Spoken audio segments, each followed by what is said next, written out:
Hello and welcome to Rockies Recap, a part of the Rockies Now podcast network. My name is Steven. I'm in Michigan. Aha. Go up north. And here we have Tom. Tom, how are you doing? Doing good. How's your vacation going? Doing really well. There's some bugs out here. Not too bad. If you live in Michigan or in the area or close to the water, you know what I'm talking about. A bunch of those flies that are really, really nasty, or mosquitoes. Mosquitoes not too bad, but a little bit buggy. But overall, it's going pretty well. We're gonna be here for like the next 2 weeks. Mhm. So that's pretty nice. Because on the road, I was like, "There's no way I can do a recap episode with me bumping in the back and with all the noise and everything." But overall, it's been fun. So yeah, we should be back in Colorado, I think, in the next, I want to say in like 3 weeks or something like that. So Mm. we'll be back, I believe, by the end of June. So other than that, it's been a fun vacation. I posted on my Twitter yesterday that I had a good reason not to post the lineups in the final score yesterday after what happened, which we'll talk about tonight. But yeah, overall, good vacation. Um, but yeah, it's been pretty fun. So yeah, getting to tonight's recap of the Rockies and Twins series. Game one, it started out actually pretty good. I mean, it was a pitching battle between Dakota Hudson and I believe it was Chris Paddock, Yep. and Paddock and Dakota Hudson. They were pitching really solid games, and but Royce Lewis, who recently came back from the injured list, was crazy. I mean, he's been whenever he's healthy, everyone knows this. He's like it's a home run or something happens, something crazy happens. And the offense for the Rockies that night didn't click at all. They got some hits, but nothing really was going well for them. And the Twins just ultimately just took the win, easy win there. Their pitching was fantastic. Of course, Royce Lewis got that home run. Overall, it was just not a good game in game one. Game two, the Rockies, they had, I believe, I believe it was a 4-0 or 5-0 lead, um, and then, of course, the Twins got some runs. They got a couple runs there in the ninth, but ultimately Tyler Kinley got the save. But I believe Tovar got a home run. I think McMahon got a home run as well. And Mhm. McMahon, going into this game, he was really struggling. He could not find the bat to the ball at all. It was just like, oh boy, because this guy has been arguably the best player for the Rockies this year. But all of a sudden, over the last couple of series, McMahon has not done well. And so you're like hoping that he can just find something because the Rockies, they really need his bat. And, he's done a lot better this year in cutting down the strikeouts, walking more, getting on base. And McMahon just absolutely crushed one into right field, basically near the concourse. I think it was actually on the concourse area. It was obliterated. Go check out the video. But that really helped the Rockies. But yeah, the Rockies won that game. That was a good game. It was Rockies all the way, but again, it kind of got close there at the end.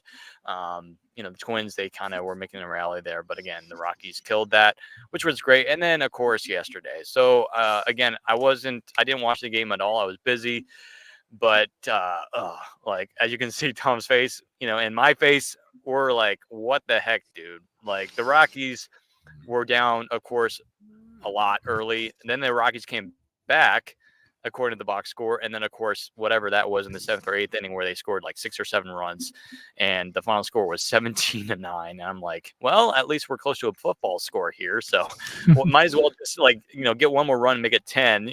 Vikings 17, Broncos 10. But the offense for the Rockies was good. At least the offense is starting to wake up. But then it's whenever the offense does well, the pitching is not so good. And the pitching was atrocious. Big meltdown by the Rockies pitching staff, which we've seen a lot this year. Yeah, all I can say is, yeah, the pitching is bad. Not just that one game, because when you look at game one, it was again quality start from Dakota Hudson, but again the offense was stale. Charlie Blackmon was the only multi-hit Rocky to have a multi-hit game, and you had only 6 hits total, and the error by Hunter Goodman didn't exactly help you. No. So overall, and like I said, it sucks when I I understand that White Sox have the same issue when your starting pitching is putting together good starts, on a somewhat regular basis, and then your bullpen offense can't do enough to help, and then the bullpen just can't close the door. It's just one of those games. I want to say, yeah, game two was a little bit more enjoyable. Again, Oh yeah. you're talking about Ryan McMahon being on a slump. In both game 2 and 3, he had 2 hits in those games, so he you could say it's good to see him put together back-to-back multi-hit games. So maybe he's coming out of it. Again, we'll have to wait and see how things go against Pittsburgh, which I'm not sure. Which, by the way, real quick side comment, they haven't announced whether or not Paul Skeens is pitching in this series. I'm not sure if he is. We know one thing they do say is Jared Jones is pitching game 2. We'll get to that later. Yeah. It was just, but yeah, again, another well-pitched game by Cal Quantrill, and, Vodnik and Kinley gave up runs, but again, they were able to close the door. This is one of those games where you had pretty much, you could say, your best relief lineup from Vodnik to Beeks to Kinley, or you can go Kinley to Beeks, depending on how you want to play the lefty-righty matchup. Because again, there's nobody who is, I think with this bullpen, there's no set closer, so you have to kind of play the matchups in a sense. And if only I could say, I make the comment here, could we trade the offense from game 1 and put it in game 3 and put it in game 1? Can we just trade? Because then I would be okay. Yeah. I mean, it sucks for the 17-9 loss, but I would put it's okay. I could somewhat stomach a 17-0 loss and have a 9-5 and have a 9-5 win. I'll take that.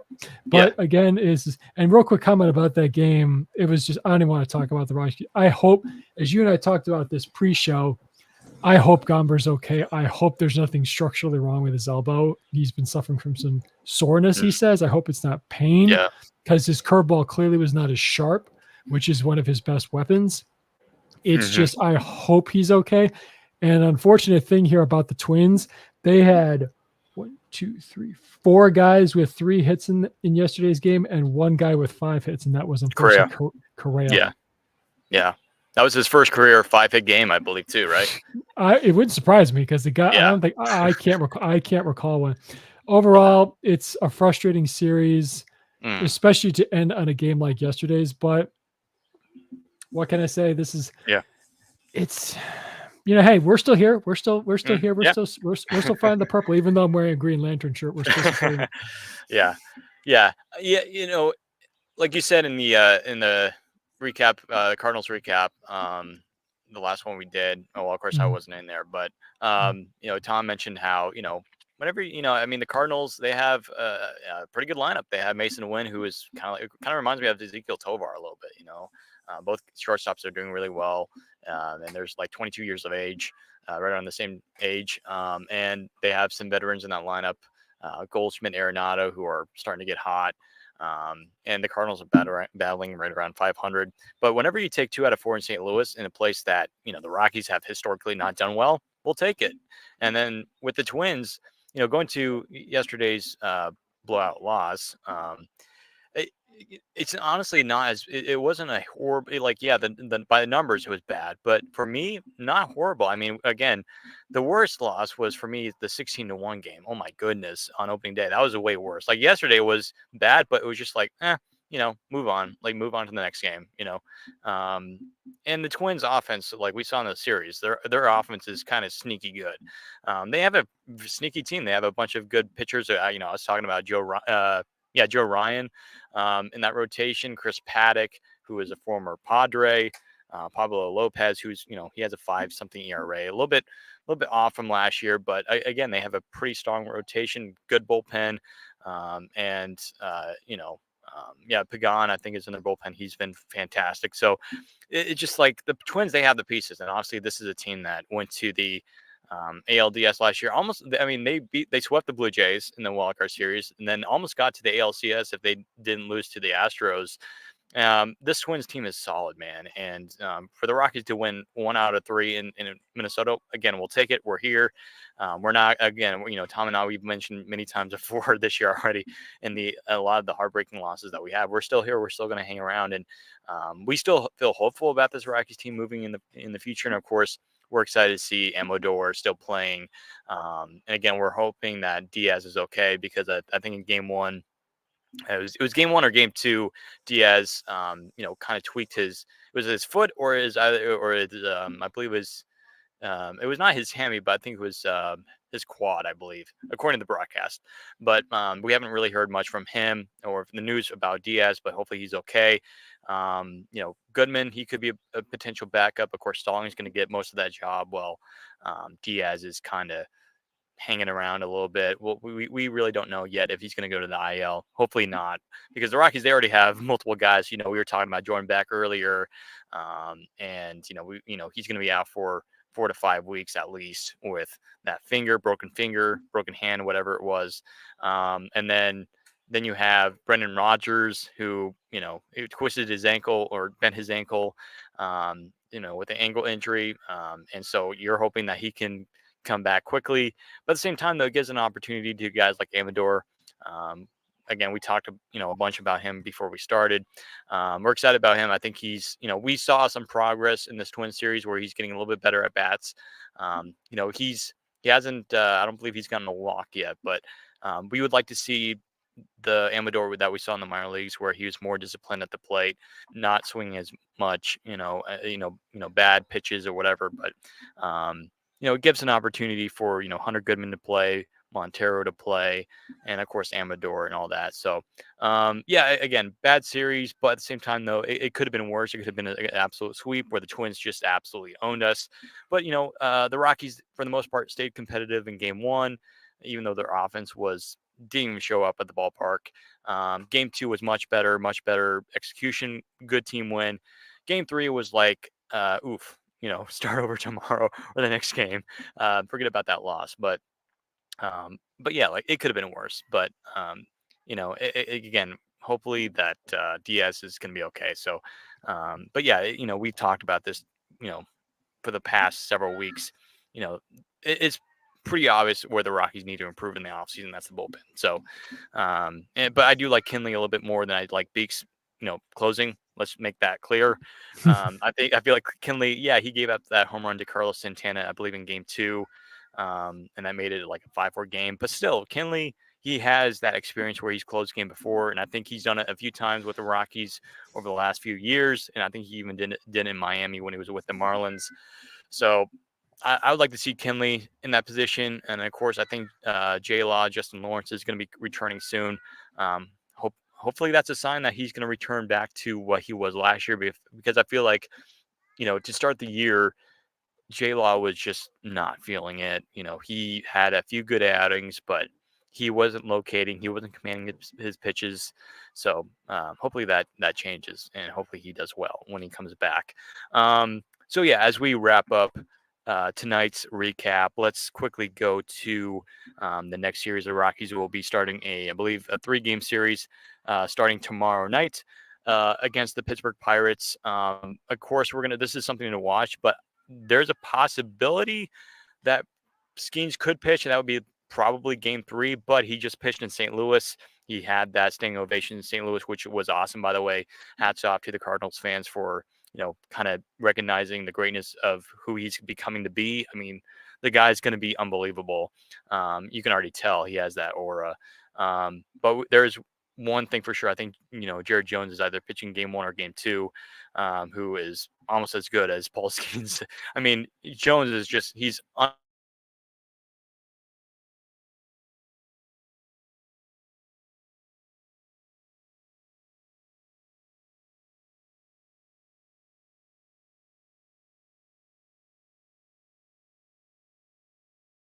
Sorry about that, folks. I was muted there. Not sure if Steven knows that he has cut out of the feed. While we're talking here, I'm just going to send him a little message. So he's kind of frozen in. Many times before, the Rockies, they need to stay competitive in the Pirates series. Try to win at least 1 or 2. Again, they played a lot better, at home this year than on the road. They've been pretty horrible on the road this year, and of course, throughout Rockies history, and of course going back to last year, in the last several years, the Rockies, they have not done well on the road. So go back home, get some home cooking, try to get some wins against the Pirates. And I believe after that, they play against the Dodgers. So try to get some wins in there, and hopefully just kind of, just get some wins on your belt and see what you get from Amador at home, and see if you can kind of, again, get that home cooking back in there. We'll see how he feeds off the home crowd, or what it's like, or he'll get his first taste of what it's like living at Mile High. Or also, let's say, even though playing at Mile High because he did not play in Albuquerque. So he'll get his Mhm, first taste of playing baseball at elevation up because I don't think he's played at another place where there is elevation.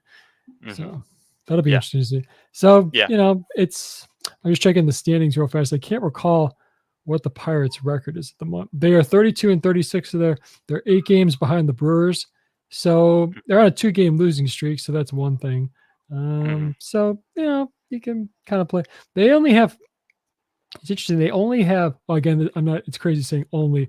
They have a negative 25 run differential as compared to the Cardinals, who are in second place in that division with a negative 38 run differential. mhm. So that's it. Yeah. Division's kind of strange a little bit because Yeah. nobody is clearly, I guess you could say, completely just out of it. Because, like I said, even though the Pirates are first 8 games out of first place in the division, they're a game and a half back of the last wild card spot. Mhm. Yeah, so tomorrow's game, Ryan Feltner will get the start to be determined for the Pirates. So again, we don't know. It might be a bullpen game. They might call somebody up tomorrow, but we'll see what the Pirates do tomorrow. But Ryan Feltner will be pitching game one. Ty Block will be pitching game two against Jones, and then of course game three. I believe that will be. Let me pull up the stat here, or the box score. See if they brought that out yet. Um, Give me a second here. Um, my Wi-Fi here up in the mountains, not in the mountains, it's in the wilderness of, of Minnesota. Okay, Dakota Hudson, he'll be pitching on Sunday on Father's Day, and again Hmm. TBD for the Pirates. So there's a couple opening spots for the Pirates. They could call somebody up or either bullpen game. So, but Dakota Hudson, he's been again right before we close out tonight. I've talked about this before too. There's been many starts this year where Hudson has pitched well. It's just that he doesn't get the offense, and we saw that in Game 1. The offense doesn't come through. He pitches well, but the offense is not there. So that's what we're looking forward to Sunday is the Rockies offense coming through for Dakota. Ty Block pitching game 2, need him to have a nice start. He's been pitching okay. Of course, he wasn't the greatest against the Cardinals, but he pitched pretty well against the Guardians a couple weeks ago at Coors Field. So fingers crossed that he can do something like that, Mhm. and then Ryan Feltner, who has really struggled. He's had a really good start this season and one of the best starting pitchers for the Rockies, and then of course he's been on this streak where he's just not had good starts. You're hoping that turns around starting tomorrow. So again, stay tuned for the Rockies series against the Pirates. Of course, you can stay covered with us here at Rockies Now on Instagram, Twitter.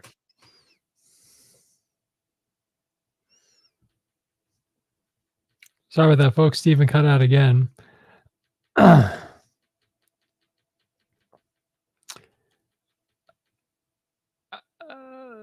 Not sure if we're going to get him back here, so just bear with it. See if we get him back. Okay, just to kind of until maybe he'll come back, maybe he won't. For now, that'll do it for this Rockies recap episode. You can follow us on all our social media platforms. They're right there at the bottom: our Instagram, Twitter, X, and our Threads page. And don't forget to make sure that you're subscribed to our YouTube channel so you get notifications when episodes are being recorded, so you can join live if you want. They're also posted once we're done with the show. So thank you again for tuning in, and we'll see you on Sunday for Father's Day at the recap of the series against the Pirates. And as always, go Rockies.